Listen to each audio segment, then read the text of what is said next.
സംസ്ഥാനത്ത് സ്വർണ്ണവില കുതിക്കുന്നു. ഇന്നലെ 1,11,600 രൂപയായിരുന്നു ഒരു പവന് വില. എന്നാൽ ഇന്ന് വിലയിൽ നേരിയ വർധനവ് രേഖപ്പെടുത്തിയിട്ടുണ്ട്. 600 രൂപയാണ് ഇന്ന് കൂടിയത്.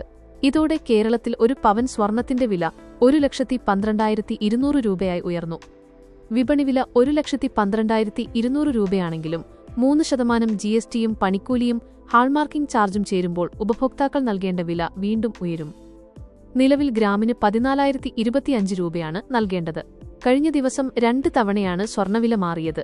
രാവിലെ 1,11,080 രൂപയായിരുന്നെങ്കിൽ രാത്രിയോടെ വില ഉയർന്ന് 1,11,600 രൂപ നിരക്കിലെത്തി.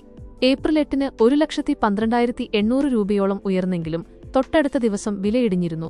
ഏപ്രിൽ 2-ന് 1,09,240 രൂപയായി വില താഴ്ന്നതോടെ സാധാരണക്കാർക്ക് പ്രതീക്ഷയേറിയെങ്കിലും തൊട്ടടുത്ത ദിവസം തന്നെ കഥ മാറി വില വീണ്ടും വർദ്ധിച്ചു.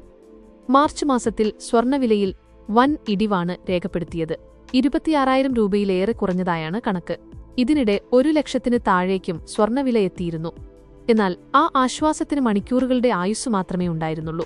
ഡിസംബർ 23-നാണ് ആദ്യമായി സ്വർണ്ണവില പവന് 1,00,000 കടന്നത്.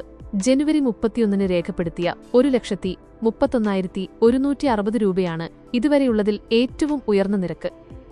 സ്വർണ്ണവിലയിൽ സംഭവിക്കുന്ന ഈ ചാഞ്ചാട്ടം സാധാരണക്കാരെയും ആഭരണപ്രേമികളെയും ഒരുപോലെ ആശങ്കയിലാഴ്ത്തുകയാണ്.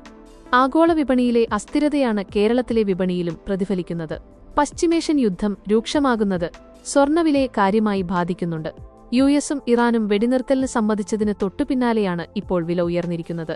വിപണിയിലെ കൂടുതൽ മാറ്റങ്ങളുമായി നമുക്ക് വീണ്ടും കാണാം.